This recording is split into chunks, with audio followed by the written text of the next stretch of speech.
What's up, gangsters? How about 10 minutes of random? Okay, so here we go. First random thing is this little project update.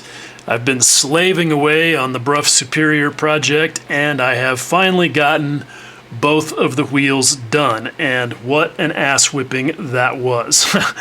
I go into exhaustive detail about it in my Bruff build series thing, but suffice it to say, it was supposed to be like 30 minutes worth of video, and it ended up being more like 2 hours. So, yeah, you know, it is what it is.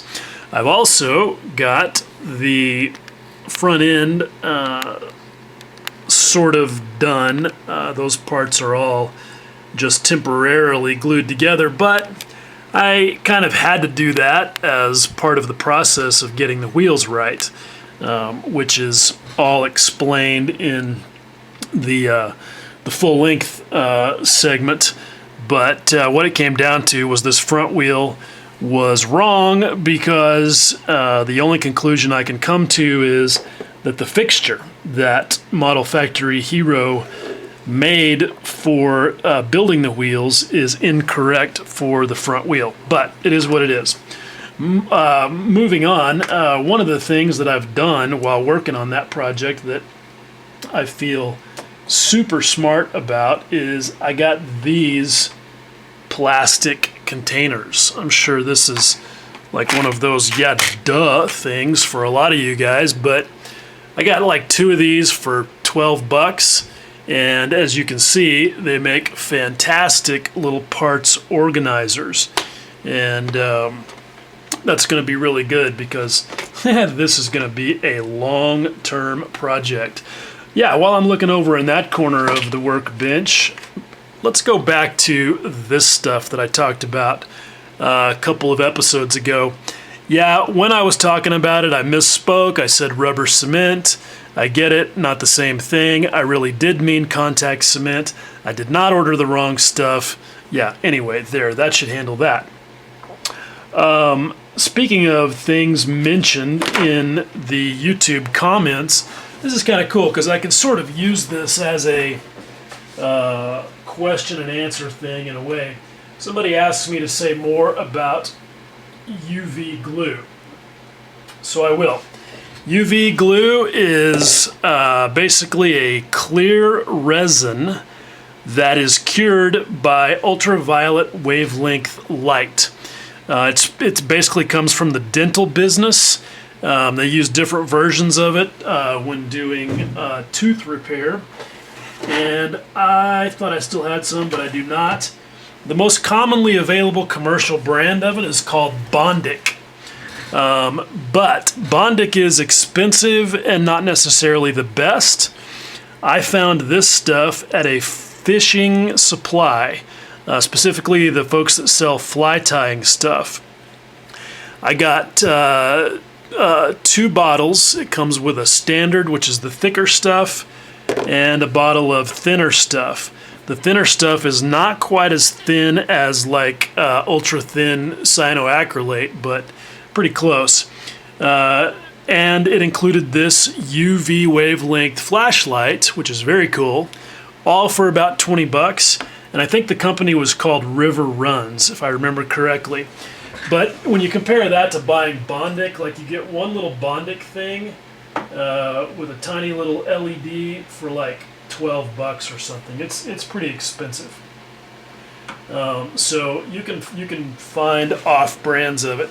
Basically, what you do is you put the resin where you want it, and you can clean up excess with alcohol while it's still wet, and then you cure it out and with the UV light, and it gets really nice and hard, and you can polish it. It basically ends up looking a lot like clear epoxy.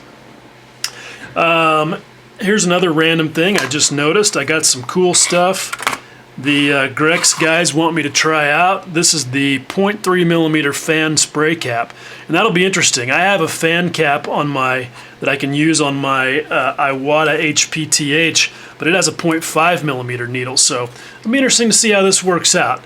Guys like Paul Budzik don't rate these fan cap adapters for regular airbrushes very high.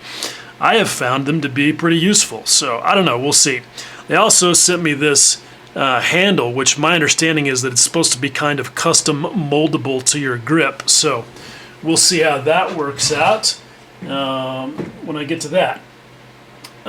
Here's another pretty cool thing I have here, which I have not really looked at yet. A whole pile of super cool 3D printed parts from Masterpiece Models, which is owned and run by John Geigel, who's a super cool guy and a member of the Scale Modelers Critique Group. He's an admin on the Tamiya group, and he runs a legit model making business up in Washington State. In fact, they do a lot of industrial model making. Like, they build big stuff like mock-ups of space capsules and cool shit like that. But he runs several 3D printing technologies, including the Form 2 SLA printer, which is kind of, in my opinion, starting to kind of emerge, maybe not starting to, but for me anyway, emerging as the best machine for SLA in terms of its resolution and surface finish. You can see that with a lot of these little bitty parts right here. I'm not going to take the time to take them out of the envelope, but like you can see that foot peg right there, how small it is. It's done a pretty decent job of reproducing the detail that I put into it in my CAD models. If I flip it over, you can really see it has even got the little cleats that go on top of it. In terms of surface finish, that's always an issue with 3D printed parts because of the the layer lines that come from the fact that it builds things in layers. And if you're wondering why I have two of everything, John was going to rerun one of the parts that failed, and he accidentally reran the whole set. And so I ended up getting a bonus extra set, which is awesome. He didn't even charge me for it. But if you look at the surface finish on these. I mean, it's tough because it's gray, and it really doesn't tell the whole story until you put some primer on it. But that is, I mean, that's a real, just take my word for it, that's a really, really good surface finish.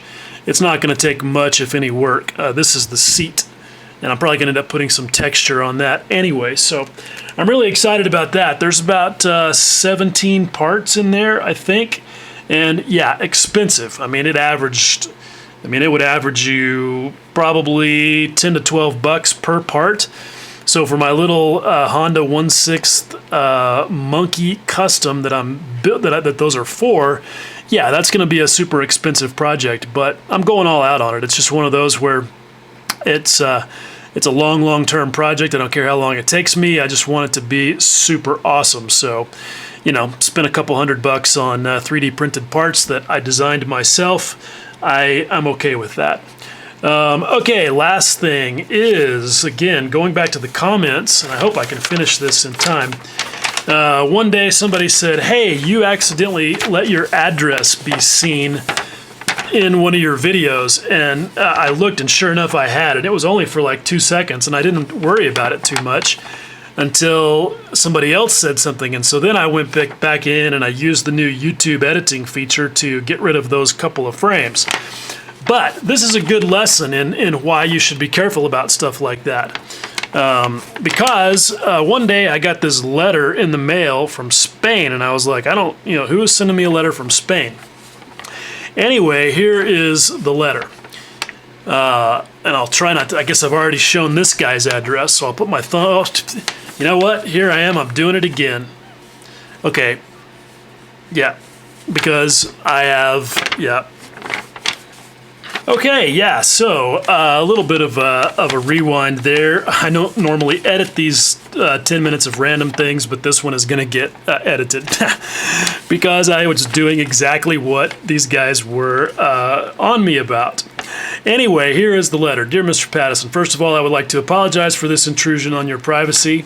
I hope you understand my reasons to send you a letter and not write a comment. on one of your videos if you decide to continue reading this. Okay. I have been following you on YouTube for about maybe more than a year now. I can still remember the first of your videos that I saw. It was about the washi tape.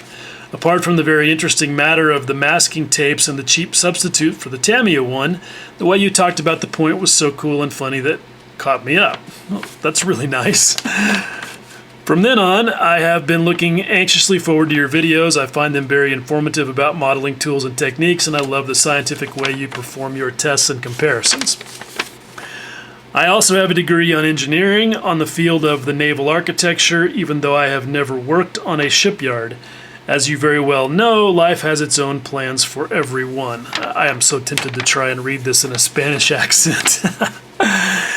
Well, as you probably have already deduced, I am a modeler too. I have been making model kits since I was 9. Now I am 59, but I would not dare to compare with you.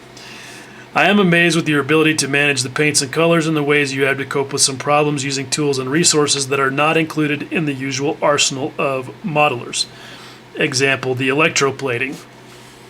I'm not on Facebook, nor Twitter, nor any other way of public presence on the web. I am too shy for this, but when I saw your 200th video, decided it was time to say thank you and send you some words of congratulations and heartfelt sympathy. Apart from the other benefits that your videos provide me, there is one that you surely never thought about. You are helping me to improve my English a lot. And talking about language, the nickname of your channel, Rube Goldberg Enterprises, that I assume is for Reuben Goldberg, the cartoonist, seems to me amazingly ingenious, cool, and adequate. Cool, I like that, and it is named after him. Maybe you're asking yourself, how the hell have I got your address? Well, you showed it on the video about the Bruff Superior SS-100. By the way, 2 years ago I visited the Morton Cemetery and was next to the tomb of T.E. Lawrence, taking advantage of a visit to the Bobington Tank Museum. Before ending this letter, I would like to add something more. Your longest videos are not long enough. An hour or even an hour and a half of modeling matters and subtle, intelligent humor in a very clear English is worth it. Of course, you don't have to feel compelled to answer this letter, but just in case, I left here my email and my address. So, that is just super cool. And it's like one of the coolest things I've ever gotten from someone on my YouTube channel. I'm relieved that it wasn't an envelope full of anthrax, since I accidentally revealed my address, but it all turned out pretty cool, and I just want for Luis to know that I really, really appreciated the letter. Very cool that he took the time to do that. We don't take the time to say good things often enough, and I really, really appreciate it. And as you can see, we are way over the 10 minutes, so that's it. Bye.